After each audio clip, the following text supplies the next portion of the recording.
গত 25শে নভেম্বর থেকে আমাদের দেশের চলচ্চিত্র জগতের নায়িকা এবং মডেলদের নতুন এক আন্দোলন শুরু হয়েছে। আন্দোলনটির নাম হলো মাই নম্বর মাই স্টোরি, সংখ্যা থেকে কণ্ঠস্বর। অর্থাৎ তারা তাদের হাতে বিভিন্ন সংখ্যা 9, 24, 100 এই ধরনের সংখ্যা লিখে এটা বোঝানোর চেষ্টা করতেছেন যে সংখ্যা থেকে কণ্ঠস্বর, আমরা সংখ্যার মাধ্যমে আন্দোলন শুরু করেছি, একদিন কণ্ঠস্বর হয়ে সেটা জনমানুষের কাছে জানান দিবে। তো মাই নম্বর মাই স্টোরি, এই নম্বর থেকে তাদের স্টোরিটা কি? তাদের স্টোরি হচ্ছে যে তারা অনলাইনে এরকম 9 বার, কেউ 24 বার, কেউ 100 বার হয়রানির শিকার হচ্ছেন, অর্থাৎ সাইবার বুলিং এর শিকার হচ্ছেন। তো আসুন আমরা গুগল থেকে জেনে নেই অনলাইন হয়রানিটা কি বা সাইবার বুলিংটা কি, তাদের ক্ষেত্রে কি ঘটতেছে।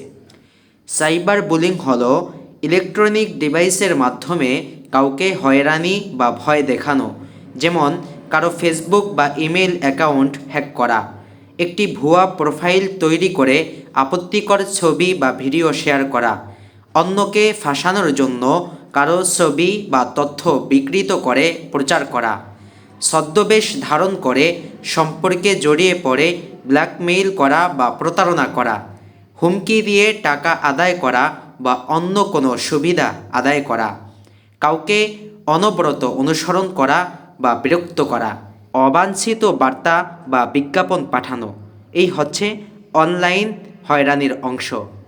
এখন এই যে তারা অনলাইনে হয়রানির শিকার হচ্ছেন, সাইবার বুলিংয়ের শিকার হচ্ছেন, এটা কেন? আজকে এই কেনর উত্তর দেওয়ার জন্যই আমি এই ভিডিওতে এসেছি। দেখেন, আল্লাহ রাব্বুল আলামিন আমাদের নারী জাতির সম্মান নিহিত রেখেছেন ইসলামের পথে। যারা এ সমস্ত অনলাইন হয়রানির শিকার হচ্ছেন এবং সংখ্যা থেকে কণ্ঠস্বর বলে আওয়াজ তুলতেছেন, অধিকাংশ দেখলাম মুসলিম নারী, মুসলিম নায়িকা। তো আপনি যখন মুসলমান, মুসলিম নারী, এই শব্দের মধ্যে লুকায়িত আছে আপনার জীবন ব্যবস্থা। একজন নারী মুসলিম মানেই সে ইসলামকে ফলো করবে। আল্লাহ রাব্বুল আলামিন নারী জাতির সম্মানার্থে পর্দার বিধান নাজিল করেছেন, যাতে করে সকল মানুষের কাছে, পরপুরুষের কাছে তার সৌন্দর্যটা প্রকাশ না পায়। যদি তার সৌন্দর্য সে ইচ্ছাকৃতভাবেই প্রকাশ করে দেয়, তাহলে যারা দুষ্ট শ্রেণীর আছে, যারা নারীকে পণ্য হিসেবে ব্যবহার করে, যারা নারীর দেহ নিয়ে খেলা করে, এদের কাজই হলো নারীকে পণ্য হিসেবে উপস্থাপন করা, নারীকে যৌন হয়রানি করা। এই যে দেখেন, যারা আমাদের নারীদেরকে ফুটবল খেলার জন্য বা ক্রিকেট খেলার জন্য নামিয়েছেন, এদের উদ্দেশ্য কখনো সৎ হতে পারে না। যার স্টোরি আমরা কিছুদিন আগেই দেখেছি, জাহানারা নামক এক ক্রিকেট খেলোয়াড়, ইনি ক্রিকেট পরিচালকদের দ্বারা যৌন হয়রানির শিকার হয়েছেন, যেটা তিনি নিজ মুখেই সরল স্বীকারোক্তি দিয়েছেন। আর এই তো কিছুদিন আগে একজন মহিলা বাউল শিল্পী হাসিনা সরকার, তিনি বলেছেন, আমি কোনো পুরুষের বেডে না গেলে তারা আমাকে মঞ্চে গান গাইতে দিত না। তার মানে বোঝা গেল তারা যে কোনো একটা স্বার্থেই নারীদেরকে ব্যবহার করে থাকে।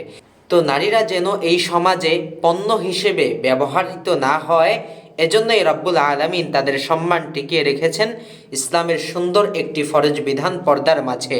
তো প্রিয় বোনদের প্রতি আমার উপদেশ হলো, আপনারা এই জগৎ থেকে ফিরে আসুন, যেই জগতে আপনারা কাজ করলে আপনাদের সম্মান হানি হয়, আপনাদের মর্যাদা নষ্ট হয়, সতীত্ব নষ্ট হয়। আপনারা সেই জগৎ থেকে ফিরে এসে ইসলামের সুমহান আদর্শের মাঝে ফিরে আসুন। ইনশাআল্লাহ রব্বুল আলামিন আপনাদের মর্যাদাকে টিকিয়ে রাখবেন, আপনারা কারো দ্বারা হয়রানির শিকার হবেন না।